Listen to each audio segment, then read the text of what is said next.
Hello అండి, నేను మీ శిరీష బాలు. ఈరోజు క్రీస్తు జ్యోతి ప్రార్థనా మందిరము, అదేనండి కరుణాపురం చర్చ్. ఆసియాలోనే అతిపెద్ద చర్చిగా, ప్రపంచంలో రెండవ పెద్ద చర్చిగా దీన్ని ప్రకటించడం జరిగింది. ఈ మందిరము కట్టేటప్పుడు జెరూసలేము నుంచి కొంత మట్టిని తీసుకువచ్చి ప్రారంభించారని ఇక్కడ ఉన్నవాళ్ళు చెబుతున్నారు. అలాగే ఈ మందిరము నిర్మించేటప్పుడు కొన్ని పరికరాలు విదేశీయాల నుంచి కూడా యూజ్ చేశారని చెబుతున్నారు. ఈ మందిరం చూశారు కదండి, ఎంట్రన్స్ ఇది ఎంత అద్భుతంగా డిజైన్ చేశారో. ఇది మొత్తం ఎంట్రన్స్ అండి.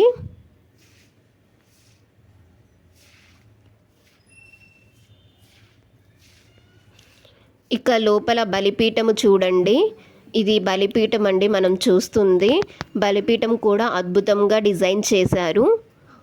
ఈ చుట్టూ ఉన్న పిల్లర్స్ చూడండి, పిల్లర్స్ మీద గోల్డ్ ప్లేట్తో డిజైన్ చేశారు కదండి, అది చైనా దేశం నుంచి తీసుకురావడం జరిగిందంట. ఒకే ప్లేస్లో 40,000 మంది కూర్చొని దేవుణ్ణి ఆరాధించు మందిరం కూడా ఇదే. పైన రూఫ్ చూడండి, స్టార్ లాగా వచ్చే విధంగా దీన్ని డిజైన్ చేశారు. ఈ డోమ్ని అల్యూమినియంతో తయారు చేశారంట, స్పెషల్లీ యుఎస్ఏ కంట్రీ నుంచి తీసుకురావడం జరిగింది. ఇకపోతే బలిపీఠము చుట్టూ కూడా ఇలా దేవునికి సంబంధించిన 10 ఆజ్ఞలు కానీ, సప్తదీపము కానీ, ధూపవేదిక, ఇలా కొన్ని చిహ్నాలు డిజైన్ చేశారు చుట్టూ, బలిపీఠము చుట్టూ.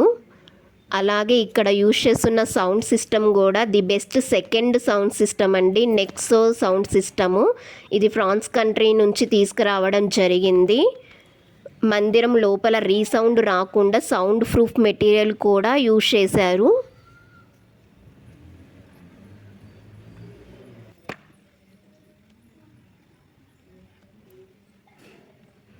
ఇకపోతే మందిరంలో యూజ్ చేసిన టైల్స్ కూడా వియత్నాం కంట్రీ నుంచి తీసుకురావడం జరిగింది.